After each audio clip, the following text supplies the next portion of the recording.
Hi friends, good morning, good evening, कुछ भी कह लीजिए। जिस समय आप ये वीडियो देख रहे हैं उसी के समय आपको ग्रीट करना चाहती हूँ। हेलो, आप सब कैसे हैं? आज मैं बात करने वाली हूँ पब्लिक स्पीकिंग पर। पब्लिक स्पीकिंग एक बहुत ही आसान सी चीज़ है जिससे लोगों ने डर बना रखा है। वर्ल्ड में एक एक्सपेरिमेंट बोले या एक सर्वे बोलना चाहिए, सर्वे हुआ जिसमें लोगों का ये देखा गया कि कौन कौन से डर हैं जो उससे लोगों को बहुत ज़्यादा खौफ आता है, जिससे लोग डरते हैं। तो यकीन मानिए, मौत का डर दूसरे नंबर पर था और पब्लिक स्पीकिंग का डर पहले नंबर पर। लोगों को दूसरों से बात करने में, सबके सामने बोलने में बहुत हेजिटेशन होती है, बहुत हिचकिचाहट, इतनी हिचकिचाहट कि उनका दिल धड़कता रहता है और ऐसे कि शायद दिल मुंह के रास्ते बाहर ही ना आ जाए। ऐसे ही पिछले कुछ दिनों में एक सब्सक्राइबर्स मुझे कुछ मेल्स भेज रहे थे। उनमें से एक सब्सक्राइबर थी जिसने मुझे लिख के भेजा ये कि उसे बहुत डर लगता है किसी से बात करने में। वो बिल्कुल भी किसी से बात नहीं कर पाती, इंटरव्यू नहीं दे पाती। उसको उसकी घबराहट पे समझ पा रही थी। शुरू शुरू में मेरे साथ भी कुछ ऐसा ही होता था। पर देखा जाए तो ये घबराहट हमें होती क्यों है? हम तो हमेशा बात करते हैं, बात अपने घर वालों से करते हैं, आराम से करते हैं, तो हमें कोई दिक्कत नहीं होती किसी से भी बात करने में। घर में हम बिल्कुल नॉर्मल हैं, पर वही बात जब हमें बाहर किसी से करनी पड़ती है तो हमें इतनी घबराहट होती है। ऐसा क्यों होता है? पहली बात तो कॉन्फिडेंस की कमी होती है कि हमें कॉन्फिडेंस नहीं है। और कॉन्फिडेंस कहाँ से आता है? नॉलेज से। अगर हमारे अंदर नॉलेज की कमी रहेगी तो कॉन्फिडेंस भी कम रहेगा। तो नॉलेज इंप्रूव करने के लिए आप कुछ बुक्स पढ़िए। आपके पास शायद शब्दों की कमी हो सकती है, तो शब्दों को इम्प्रूव करिए ताकि आपके अंदर नॉलेज तो आएगी, वोकेबुलरी इंक्रीज होगी आपकी। तो आप आराम से बिना हेजिटेशन के सही शब्दों का चयन करके आप अपनी बात को रख पाएंगे।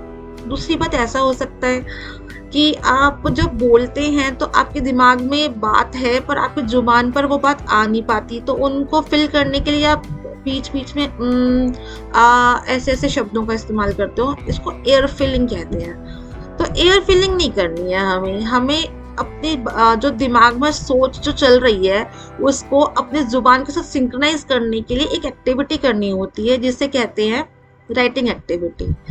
या तो आप अपने चीज़ों को, अपनी सोच को अपने हाथों से हैंड राइटिंग के थ्रू कागज पर उतारिए या फिर टाइप कर लीजिए। This is your choice. पर अगर आप जब ऐसा करेंगे तो आपकी जो दिमाग की बात और जो जुबान है आपकी एक सिंक्रोनाइज हो जाएगी, एक तालमेल, एक मैच आ जाएगा उसके अंदर कि जो आप सोच रहे हैं, वो कहना चाह रहे हैं, वो एक तरीके सिलसिलेवार चीजें चलती रहेंगी। कभी कभी ऐसा होता है हम कुछ कहना चाहते हैं और कहते कहते हमारी डायरेक्शन चेंज हो जाती है। हमें बीच में कोई और बात याद आ गई या उससे रिलेटेड कोई और बात याद आ गई या उससे रिलेटेड कोई और बात याद आ गई। तो हमको जिस डायरेक्शन में अपनी बात को ले जाना है उस डायरेक्शन में हम कभी बात ले जा ही नहीं पाते, क्योंकि हमारी सोच पे जो जो आता जाता है वो हम बोलते जाते हैं, तो हमारी बात कहीं की कहीं पहुंच जाती है। दूसरी बात कि इमोशंस, अगर आप इमोशनली कनेक्ट कर रहे हैं लोगों को तो लोग जरूर आपकी बात सुनेंगे।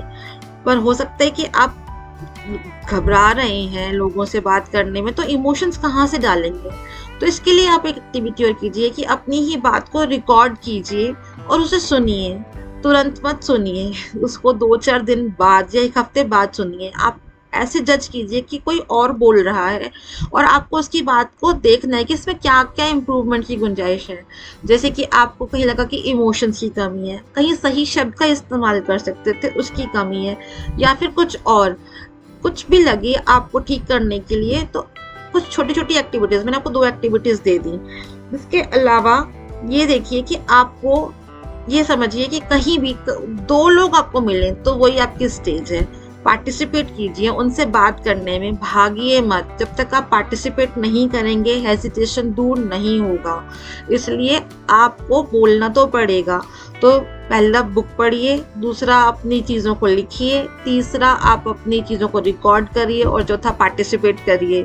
अगर आपको मेरी बात लगती है कि ठीक है तो इस वीडियो को लाइक करना बिल्कुल भी नहीं भूलना और सब्सक्राइब कर देना मेरे चैनल को। ठीक है, थैंक यू सो मच। मिलते हैं कुछ और टिप्स के साथ।